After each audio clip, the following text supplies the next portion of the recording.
Ready to dive into some fascinating research about how our brains make decisions. Absolutely. And get this, we're focusing on those tricky calls we make when we don't have all the facts, which, let's face it, is most of the time, right? All the time.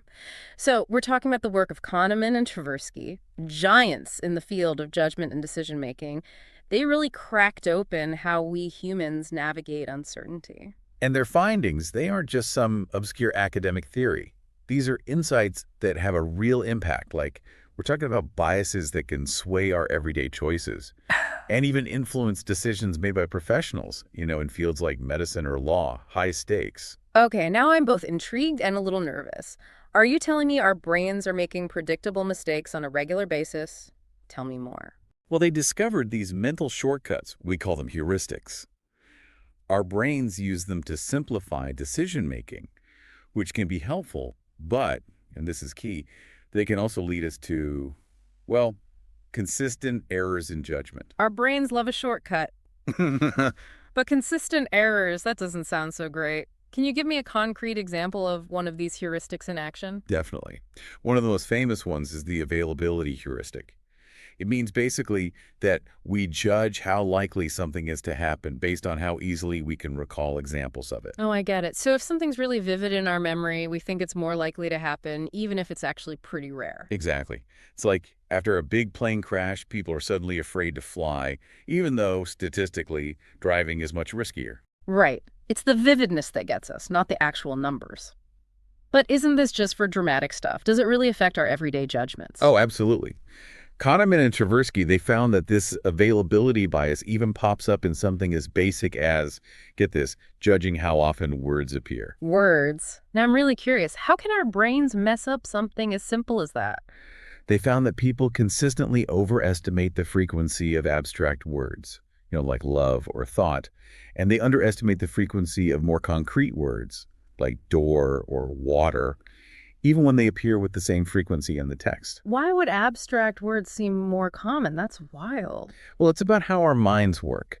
Abstract concepts are inherently more flexible. Like, we could have a loving thought, a thought about lunch, a thought about, well, anything. Endless possibilities. But a door, that's just a door. Okay, so because these abstract words fit into more situations in our minds, they're more available. And we wrongly assume that means they're more frequent. Exactly. And this is a really simple example, but it shows how powerful this availability bias can be. Think about how often we rely on things that easily come to mind.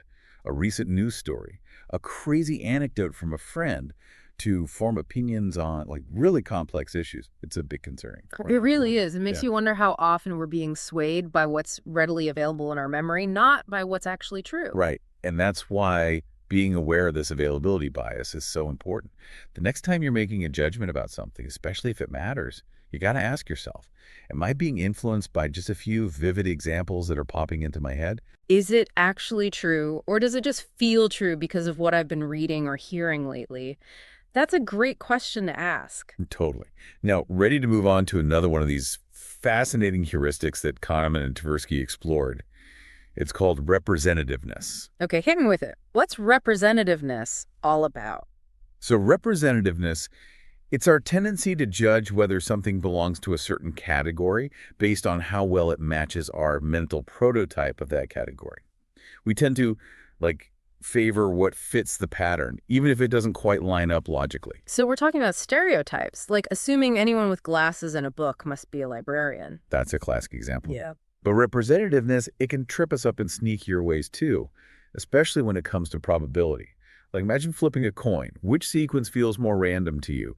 HHHHH or HTTHT? Oh, definitely HTTHDH. That first one, all those H's in a row, feels rigged somehow. You and pretty much everyone else.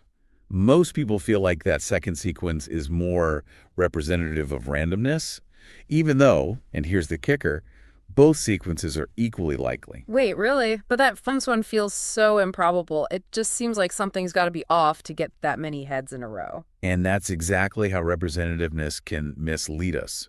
We have this mental picture of what random should look like, all balanced and alternating, but the truth is, each coin flip is independent of the last. So a streak of all heads It's just as likely as any other specific sequence. Mind blown. So our brains crave that sense of what feels representative, even if it doesn't line up with the actual odds? You got it. And this bias, it can really impact our judgment, from evaluating people for jobs to making investment decisions. Sobering, right. It really highlights how important it is to be aware of this tendency to favor what confirms our preconceived notions. But how do we actually start to overcome this bias? One way is to consciously look for information that challenges our initial assumptions. If something seems to fit a pattern a little too perfectly, dig a little deeper. Gather more information, consider other explanations, be open to revising your initial judgment. Don't judge a book by its cover or a coin toss by its apparent randomness. Right. And it's really wild? Sometimes these heuristics, as powerful as they are on their own, they can actually combine to create even more mind-bending errors in judgment. Mind-bending. Okay, now you've really got my attention. What happens when these mental shortcuts start bumping into each other? Well, that's where we get to the conjunction fallacy. And one of the most famous illustrations of this fallacy, it involves a woman named Linda. Linda. All right, let's hear it. What's Linda's story and how does it connect to this conjunction fallacy? Okay, so set the scene for us. Who is Linda and what does she have to do with this conjunction fallacy? All right, so picture this. Linda is 31, single, outspoken, very bright, and she was a philosophy major. She was really passionate about social justice issues and even participated in anti-nuclear demonstrations back in the day. Okay, I'm getting a pretty clear image of Linda in my head. Right, now imagine you were asked to rank how likely different statements about Linda are. Two of those statements are: one, Linda's a bank teller, and two, Linda's a bank teller who is active in the feminist movement. So which statement feels more likely to you? Well, based on that description, I'd say the second one feels more likely. I mean, Linda definitely seems like the kind of person who'd be active in the feminist movement. And you're not alone. Most people think that. But here's the thing. Logically, it's actually impossible for that second statement to be more likely than the first. Think about the second statement. It's a conjunction. It requires two very specific things to be true at the same time. To be a feminist bank teller, Linda first has to be, well, a bank teller. Oh, I see where you're going with this. It's like saying it's more likely for someone to be a marathon running doctor than just a doctor, right? What? Even though being a marathon running doctor is a smaller, more specific group. Exactly. We've got that vivid description of Linda, and it triggers our representativeness heuristic. It makes us favor that more detailed, more specific statement, even though it's actually statistically less probable. We get tricked by what seems plausible without considering the actual probabilities. So how do we avoid this conjunction fallacy trap, especially when our brain seems so drawn to those really compelling stories? One way is to try breaking down those complex statements into their individual parts. Think about the probability of each part separately. So don't just go with the overall feeling. Right. Another helpful tip is to be a little wary of scenarios that seem super detailed or overly specific. Sometimes the simpler explanation, even if it's less exciting, is actually more likely to be true. So basically, if my brain wants to favor a more elaborate explanation, I should probably double check that it's actually the most logical one. Exactly. It's about taking that extra beat to apply some critical thinking. And you know what makes these heuristics even more interesting? They don't just affect us regular folks. Even experts, with all their training and experience, can fall for these mental shortcuts. Wait, really? Experts, too. I figured with all that specialized knowledge, they'd be immune to this kind of stuff. It would be nice, wouldn't it? But the research, it shows that's not always the case. There's this fascinating study where they looked at physicians, doctors, and they found that even with all their medical training, they showed some surprising inconsistency when they were diagnosing pneumonia. Their confidence in their diagnoses didn't always match up with how accurate they actually were. Wow. That's a little unsettling, to say the least, especially with something as important as medical diagnoses. I mean, how is that even possible? Doctors, of all people, you'd think they'd be able to sidestep these kinds of errors. Right, but it's not that they lack knowledge or skill. Remember, even experts rely on heuristics, those mental shortcuts, to help them navigate complex situations, especially when they're under pressure. And in this study, the doctors were dealing with a ton of information, often with limited time. So they had to rely on mental shortcuts to make those quick decisions. So are you saying that a recent experience or even just a really memorable case could end up shaping a doctor's judgment without them even realizing it? That availability bias sneaking in again? Exactly. And remember how we talked about representativeness? Well, since doctors are trained to recognize patterns and make diagnoses, they might be even more prone to that representativeness heuristic. They might overestimate the likelihood of a diagnosis just because the patient's symptoms seem to fit a certain pattern, even if that pattern isn't always reliable. So, in a way, their very expertise, their ability to see those patterns and make connections, it could actually work against them sometimes. It's a possibility. Yeah. And it's a good reminder that we're all human, right? Right. Even people with incredible expertise are still vulnerable to these cognitive biases. Yeah. It's not about pointing fingers. It's about understanding the inherent limitations of human judgment, even at the highest levels. This is a lot to process, to be honest. If even experts can't fully escape these biases, are we just stuck making irrational judgments forever? Is there any hope for us? There's always hope.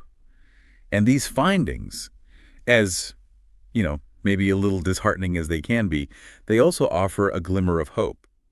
Because these biases are predictable, it means we can potentially learn to lessen their impact, right? And there's another fascinating thing that Kahneman and Tversky discovered that gives us a potential solution, something called bootstrapping.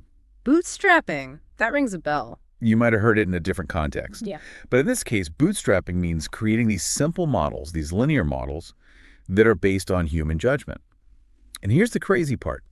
Even though these models come from our flawed, often biased human intuition, they often end up making better predictions than the humans themselves. Hold on. Are you saying we can take our imperfect judgments, plug them into a formula, and somehow end up with better predictions than we would have made on our own? That's exactly what the research suggests.